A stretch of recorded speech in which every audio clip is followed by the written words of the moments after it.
இது என்னோட PS3 customised controller. இது வந்து 20 டேஸ் வந்து சார்ஜ் நிற்கும். ஓகே, டிசைன் முடிஞ்சு. ஓகே, உள்ளே போகலாம். பல வருடங்கள் கழித்து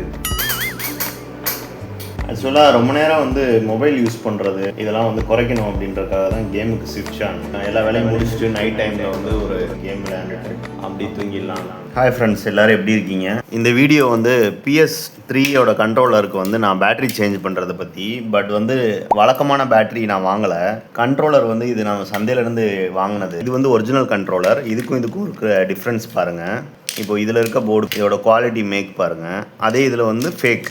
இதோட பிசிபி ஒர்க் பாருங்கள், இதோட பிசிபி ஒர்க் பாருங்கள் எந்த அளவுக்கு டீட்டெயிலாக இருக்குது. தென் வந்து இதுக்குள்ளே இருக்கிற போர்டுக்கு வந்து இந்த மாதிரி மோட்டருக்கு சப்போர்ட் இதெல்லாம் கொடுக்கல. ஸோ ஒரிஜினலில் வந்து எப்படி இருக்குது பாருங்கள். இது வந்து டூப்ளிகேட். இப்போ இது ரெண்டில் இருந்த பேட்டரி வந்து நான் மிஸ் பண்ணிட்டேன். பட் அந்த ரெண்டு பேட்டரியுமே வந்து ஃபுல் வீக்காக போனதுனால தான் இந்த கண்ட்ரோலர் வந்து ஒர்க் ஆகாமல் சதைக்கே வந்திருந்தது. இப்போ நான் இதை வாங்கிட்டு கேம் ப்ளே பண்ணுற ஐடியா இல்லை.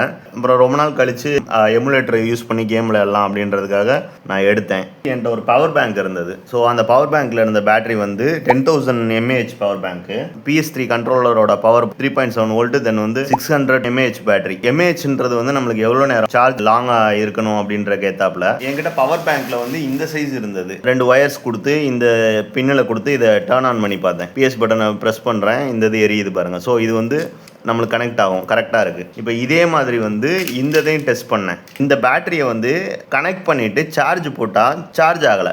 ஏன் சார்ஜ் ஆகலை அப்படின்னா இதில் வந்து BMS வந்து 1000 கெப்பாசிட்டிக்கு தான் வச்சுருப்பாங்க பேட்டரியை. இது வந்து ஓவர் 5000 இருக்கிறதுனால இது சார்ஜ் ஆகலை. உள்ளே வச்சு க்ளோஸ் பண்ண முடியாது. இதை நான் வெளியில் வச்சு தான் நம்ம ப்ளே பண்ணுற மாதிரி இருக்குது. இது ரெண்டுமே இதுக்கு இடையில போகிறதுனால இதை தாண்டி நம்மளுக்கு கையில் இடிக்காதனால எனக்கு கன்வீனியண்ட்டாக இருக்குது. இப்போ நம்ம என்ன பண்ண போகிறோம்னா இந்த பேட்டரியை வந்து கண்ட்ரோலரில் மாட்டுறதுக்கு பேட்டரி கேஸும் பேட்டரியை சார்ஜ் பண்ணுறதுக்கு சார்ஜிங் டாக்கும் பண்ண போகிறோம். இந்த பின்னை வந்து டீசால்டர் பண்ணி நான் வெளியில் எடுக்க போகிறேன். இது உள்ளே இருந்து ஒயரை சால்டர் பண்ணி எடுத்து இந்த பின்னை வெளியில் கொடுக்க போகிறேன். ஸோ நம்ம என்ன பண்ணலாம்னா இந்த பேட்டரியை வந்து வேணுன்றப்ப டிஸ்கனெக்ட் பண்ணிவிட்டு நம்மளோட மாடியூல் வச்சு சார்ஜ் பண்ணிக்கலாம்.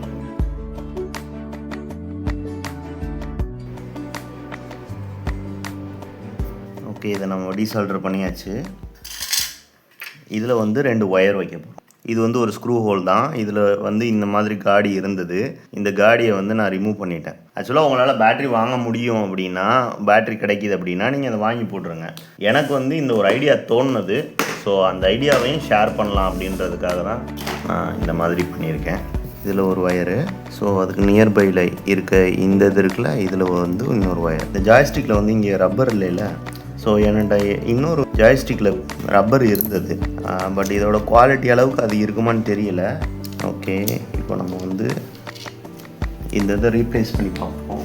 இப்போ இதுவும் பாருங்கள் ஒரே மாதிரி தான் இருக்குது. எந்த அளவுக்கு கம்ஃபர்டபுளாக வருதுன்னு பார்க்கலாம். ஃபிக்ஸ் பண்ணியாச்சு. இது வந்து எப்படி இருந்ததோ அதே மாதிரி வச்சிட்றேன். இதில் இன்னொரு டிஃப்ரென்ஸ் பார்த்திங்கன்னா, இதில் பாருங்களேன், இதில் வந்து எப்படி கொடுத்துருக்காங்க, இதில் போய் கனெக்ட் ஆகுறதெல்லாம் வந்து கேபிளில் தான் கொடுத்துருக்காங்க. அதே மாதிரி இதோட ஐசி வந்து சீப்பான ஐசி தான். இந்த இது பாருங்கள் ஐசி வந்து எந்த அளவுக்கு இருக்குது அப்படின்னு. அதே மாதிரி வந்து இதுக்குள்ளே வந்து இந்த ஸ்ட்ரிப் மாதிரி ஒயர் போதில்ல, அது கிடையாது. கீபோர்ட்ஸ்லாம் பார்த்தீங்கன்னா ஒரு டச் கேபிள் இருக்கும். அதுக்கு இமேஜ் உங்களுக்கு போடுறேன். ஸோ அந்த மாதிரி கேபிள்ஸ் கொடுத்துருக்காங்க. நீங்கள் மேபி ஜாய்ஸ்டிக் வாங்குறீங்க அப்படின்னா பேக்கில் ஒரிஜினல் பார்க்குறப்போ இந்த அளவுக்கு வந்து டீட்டெயில்ஸ் இருக்கும். இந்த அளவு எல்லாமே போட்டிருக்கும். டூப்ளிகேட்ஸில் அவ்வளோ டீட்டெயில்ஸ் இருக்காது. ஸோ அதை வச்சே நீங்கள் கண்டுபிடிக்கலாம் ஒரிஜினலாக இல்லையான்னு. தென் வந்து கீயோட ஸ்மூத்னஸ் வந்து உங்களுக்கு தெரியும் டூப்ளிகேட்டுக்கும் ஒரிஜினலுக்கும். ஒரிஜினல் வந்து செம சாஃப்டாக இருக்கும் கீயெல்லாம். இது வந்து இங்கெல்லாம் தெரியுதா ரொம்ப டேமேஜாக இருந்தது. அதெல்லாம் வந்து நான் சும்மா ஸ்மூத்னஸ்ஸாக இருக்கட்டும் அப்படின்றதுக்காக இந்த மாதிரி சுரண்டிட்டு சரி பண்ணிக்கிட்டேன். ஸோ இப்போ ஒயர் பண்ணியாச்சு. ஸ்விட்சஸ் வந்து கொஞ்சம் கரெக்டாக இல்லை, அதை கரெக்டாக வச்சிடலாம். இந்த ஒயரை வந்து இந்த ஹோல் வழியாக கொடுத்துக்கிறேன். கொடுத்துட்டு எடுத்துடுறேன். இப்போது இந்த பேக் கீ வந்து இதில் ஒரு ஸ்ப்ரிங் இருக்கும். ஸோ இந்த ஸ்ப்ரிங் வந்து இந்த கேப் இருக்குது பார்த்தீங்களா, இதில் வந்து போய் ப்ளேஸ் ஆகணும். அப்புறம் இங்கே காடி இருக்குல்ல, இதில் வந்து அப்படி வச்சு ப்ரெஸ் பண்ணணும். நம்மளுக்கு அந்த ரிவர்ஸ் வரும். ஓகேவா? அப்புறம் ஜாய்ஸ்டிக் வந்து க்ளோஸ் பண்ணுறப்போ இதெல்லாம் நான் முன்னாடி ரொம்ப சிரமப்பட்டிருக்கேன். அதுக்கப்புறம் தான் எப்படி பண்ணுறாங்க அப்படின்னு பார்த்துட்டு இந்த இடத்துல இப்படி உள்ளே கொண்டுட்டு போய் அப்படி ப்ளேஸ் பண்ணிடுங்க. ப்ளேஸ் பண்ணி அப்படி உள்ளே இறக்குனிங்கன்னா இது ஸ்மூத்தாக அப்படி க்ளோஸ் பண்ணிடலாம். ஒயருக்கு வந்து நம்மளுக்கு கேப் இருக்குது. ஸோ இந்த எதுவுமே ப்ராப்ளம் இல்லை பாருங்கள். ஸோ ஸ்க்ரூஸ் போட்டுறேன். ஓகே, எல்லா கீஸும் கரெக்டாக இருக்குது. இந்த இதை இதில் ஃபிக்ஸ் பண்ணிட்டோம் அப்படின்னா எப்போனாலும் மாட்டிக்கலாம், எப்போனாலும் கழட்டிக்கலாம். ஓகே, இதை நம்ம சால்டர் பண்ணியாச்சு. பேட்ரி கனெக்ட் பண்ணியிருக்கேன். பவர் வருது பாருங்கள். ஓகே, இப்போ இதுக்கு சார்ஜ் போடுறதுக்கு வந்து பவர் பேங்கோட BMS. இது ஒரு சார்ஜிங் டாக் மாதிரி நம்ம யூஸ் பண்ண போகிறோம். இப்போ அந்த டாக்கை ரெடி பண்ணுறதுக்கு வந்து இந்த மாதிரி வந்து ஜம்பர் பின் எடுத்துக்கிறேன். நான் பிளாக் யூஸ் பண்ணிக்கிறேன், ரெட்டுக்கு வந்து ஒயிட்டு யூஸ் பண்ணிக்கிறேன். இப்போ இது ரெண்டையுமே இந்த மாதிரி சால்டர் பண்ணியாச்சு. ஓகே, நான் இப்போ இந்த சால்டர் பண்ணதை வந்து எடுக்க போகிறேன். இதில் வந்து நம்ம ஸ்லீவ் போட்டுடலாம். லித்தியம் பேட்டரினால ஸ்லீவ் போடுறது நல்லது. இதுதான் கரெக்டாக இருக்கும். ரெண்டும் ஒரே அளவில் கட் பண்ணிக்கிறேன். ஓகே, இப்போ ரெண்டுமே இது பண்ணியாச்சு. இதில் ஸ்லீவ் எடுத்து விட்ருவோம். இப்போ ஹீட் பண்ணிடலாம். ஓகே, நம்மளோட லைட்டரை காணோம். வீட்டில் எதையாவது எடுத்து எங்கேயாவது வச்சிடுறாங்க. ஸோ நம்மளுக்கு இதுதான் இப்போதைக்கு இருக்குது. இதில் ஹீட் பண்ணிடலாம். நம்ம 3D டிசைன் பண்ணலாம். PS3 கண்ட்ரோலரோட மாடல் டவுன்லோட் பண்ணிக்கிட்டேன். தென் அந்த மாடலை வச்சுட்டு அதை சுற்றி நம்மளோட டிசைன் பண்ணிக்கிட்டேன். ஓகே, டிசைன் முடிஞ்சு 3D பிரிண்ட் பண்ணிடலாம். ஓகே, நம்ம பிரிண்டிங் கொண்டு வந்தாச்சு. கார்டில் இருக்கிறத பிரிண்ட் கொடுத்துடலாம். கரெக்டாக பிரிண்ட் ஆகிட்டுருக்கு. பிரிண்டிங் முடியும் பார்ப்போம். ஓகே ஃப்ரெண்ட்ஸ், நம்மளுக்கு 3D பிரிண்ட் முடிஞ்சிச்சு. சப்போர்ட்ஸ்லாம் க்ளீன் பண்ணலாம். இதில் வந்து சைடில் க்ளோசிங் நான் கொடுக்கல. ஏன்னா நம்ம வந்து பார்த்துக்கிட்டு கொடுக்கலாம். கை வந்து ஸ்டிக் பிடிக்கையில் ஃபுல்லாக க்ளோஸ் ஆகிருந்துச்சுன்னா இடிக்கும். ஸோ அதை பார்த்துட்டு நம்ம அந்த க்ளோசிங் கொடுத்துக்கலாம் அப்படின்னு. ஸோ இதை இன்சர்ட் பண்ணி காமிக்கிறேன். இந்த பேட்டரியை ஷேக் இருக்கக்கூடாது அப்படின்றத கொஞ்சம் டைட்டாக ஃபிக்ஸ் பண்ணியிருக்கேன். நம்மளுக்கு எந்த சைடு வேணுமோ அந்த சைடு ஒயரை வந்து கம்ஃபர்டபுளாக வச்சுக்கலாம். அந்தளவுக்கு ஸ்பேஸ் கொடுத்துருக்கேன். இப்போ நீங்கள் இங்கிட்டு வேணும்னா இதை இங்கிட்டு ஒதுக்கிட்டு இங்கிட்டு ஒயர் வச்சுக்கலாம். இல்லைனா இப்படி ஒதுக்கிட்டு இங்கிட்டு ஒயர் வச்சுக்கலாம். ஓகே, இந்த ப்ரோட்டோடைப்பில் வந்து கொஞ்சம் பிரச்சனை இருக்குது. இதில் வந்து பார்த்திங்கன்னா நம்ம பேட்டரி ஸ்பேஸ் இவ்வளோ தான் கொடுத்துருக்கோம்.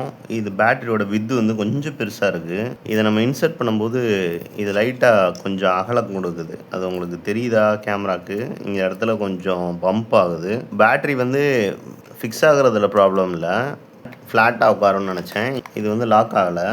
ஸோ நம்ம என்ன பண்ணலான்னா, இப்போ ஜஸ்ட்டு உங்களுக்கு இதை ஃபிக்ஸ் பண்ணி காமிக்கிறேன். இதுக்கப்புறம் இன்னொரு ப்ரோட்டோடைப் வந்து டிசைன் பண்ணுறேன். அது எப்படின்னா, இங்கேருந்து வந்து இங்கே 2 லாக் பிடிக்கிற மாதிரியும், சென்டராக இருந்து வந்து கீழேருந்து ஒரு லாக் நிப்பாட்டுற மாதிரியும் நான் டிசைன் பண்ணுறேன். Later that same evening. இந்த பேட்டரியில் ஒரு பின் இருந்தது பார்த்தீங்களா, அட்டாச் பண்ணியிருக்கோம்ல. ஸோ அதே மாதிரி இன்னொரு பின் இதில் வந்து ஒயர் கொடுத்துடலாம். ஓகே, ரெண்டையும் நல்லாவே சால்டர் பண்ணியாச்சு. ஸோ இதுலேயும் ஸ்லீவ் போட்டுடலாம். பாசிட்டிவ் டெர்மினல் கொடுத்துக்கிறேன் இதில். தென் வந்து எல்லோ வந்து நெகட்டிவ் கொடுத்துக்கிறேன். இது வந்து நம்ம ஹீட் பண்ணல அந்த இது.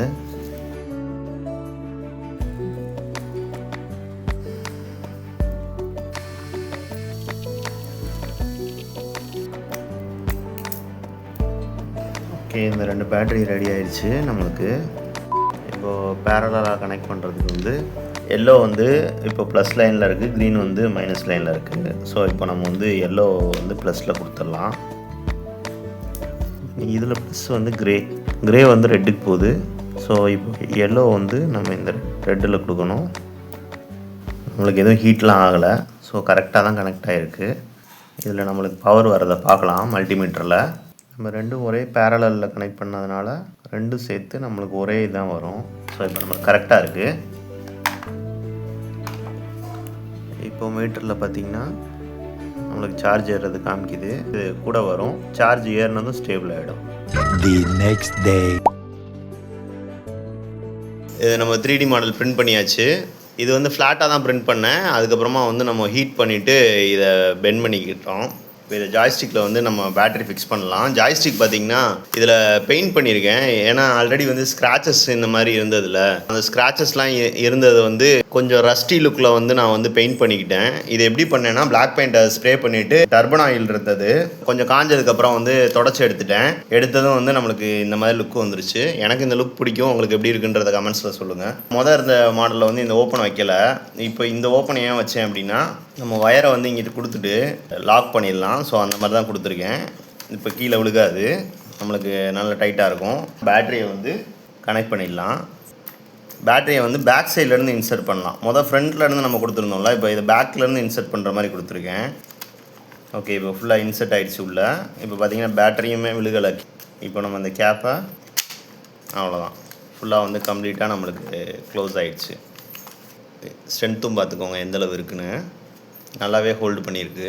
வழக்கமாக நம்ம யூஸ் பண்ணும்போது இந்த விரல் வந்து இந்தளவுக்கு நம்மளுக்கு போகும், கொஞ்சம் ஃப்ரீயாக இருக்கும். இது வந்து எனக்கு இந்தளவே ஓகே தான், எனக்கு கம்ஃபர்டபுளாக தான் இருக்குது. கொஞ்சம் பெரிய கை அப்படின்னா இடைஞ்சலாக இருக்கும்னு நினைக்கிறேன். இதை நான் இன்ஃபினிட் சார்ஜ்னு ஏன் சொல்லேன் அப்படின்னா, இது வந்து அடிஷ்னலாக நம்மளுக்கு இன்னொரு 5000 mAh பேட்டரி இருக்குது. ஸோ நான் என்ன பண்ணிடுவேன்னா இதில் சார்ஜ் போகிறப்ப இதை எடுத்து நான் மாற்றி போட்டுப்பேன். நம்மளுக்கு ஆல்ரெடி வந்து 30 days வரும்.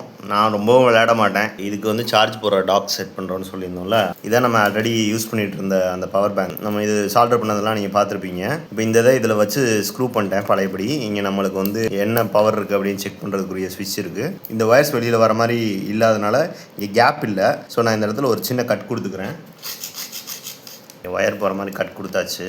ஸோ ஒயரை இதில் வச்சுட்டு கேப் வந்து நம்ம க்ளோஸ் பண்ணிடலாம். ஓகே, நம்ம இதை ஃபிக்ஸ் பண்ணியாச்சு. இப்போ இதை ப்ளக் பண்ணிட்டோம். இனிமேல் இது வழியாக சார்ஜ் போட்டுக்கலாம். லைட் எரியுது பாருங்கள். ஸோ பேட்டரிக்கு சார்ஜ் ஏறுது. ஓகே, இப்போ நம்ம வந்து இதை பிசியில் கனெக்ட் பண்ணலாம். பிசியில் எமுலேட்டர் இன்ஸ்டால் பண்ணுறது, தென் வந்து கண்ட்ரோலர் கனெக்ட் பண்ணுறது கொஞ்சம் லாங் ப்ராசஸ். அது உங்களுக்கு வேணும்னா கமெண்ட்ஸில் சொல்லுங்கள், நான் ஒரு வீடியோ போடுறேன். என்னோடய கான்ஃபிக் வந்து லோனால வந்து எனக்கு கம்பைல் கொஞ்சம் டைம் எடுக்கும். உங்களோடது சிஸ்டம் வந்து ஸ்பீடாக இருக்குன்னா நல்லாவே சீக்கிரமாகவே லோட் ஆகிடும்.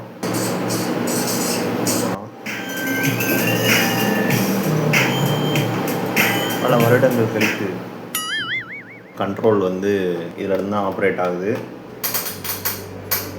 ஆக்சுவலாக ரொம்ப நேரம் வந்து மொபைல் யூஸ் பண்ணுறது இதெல்லாம் வந்து குறைக்கணும் அப்படின்றதுக்காக தான் கேமுக்கு ஸ்விட்ச் ஆனேன். நம்ம எல்லா வேலையும் முடிச்சுட்டு நைட் டைமில் வந்து ஒரு 20 to 30 minutes வந்து கேம் விளையாண்டுட்டு அப்படி தூங்கிடலாம் அப்படின்றதுக்காக தான் இந்த ஜாய்ஸ்டிக்கை வந்து சரி பண்ணேன். அப்படி பண்ணும்போது எனக்கு வந்து ஐடியாவை வந்து உங்கள்கிட்ட ஷேர் பண்ணலான்றதுக்காக தான் இந்த வீடியோ. உங்கள் எல்லாருக்குமே பிடிச்சிருக்குன்னு நம்புகிறேன். ஃபைல் வந்து ஷேர் பண்ணியிருக்கேன். உங்களுக்கு வேணும்னா எடுத்து நீங்கள் 3D பிரிண்ட் பண்ணிக்கோங்க. இதோட மாடல் ஃபைல் வந்து உங்களுக்கு டிஸ்கிரிப்ஷனில் ஷேர் பண்ணியிருக்கேன், வேணா டவுன்லோட் பண்ணிக்கோங்க. ஓகே, நான் பீஸ்ஃபுல்லாக வந்து கேம் விளையாட போகிறேன். இந்த வீடியோ பிடிச்சிருந்தது, யூஸ்ஃபுல்லாக இருந்தது அப்படின்னா ஒரு லைக் போட்டுருங்க. இந்த மாதிரி வந்து வீடியோஸ் பார்க்கணும் அப்படின்னா சேனலை சப்ஸ்கிரைப் பண்ணிக்கோங்க. மீண்டும் ஒரு சூப்பரான வீடியோவில் சந்திக்கும் வரை உங்களிடமிருந்து விடைபெறுவது யாரோ ஒருவன். பாய்.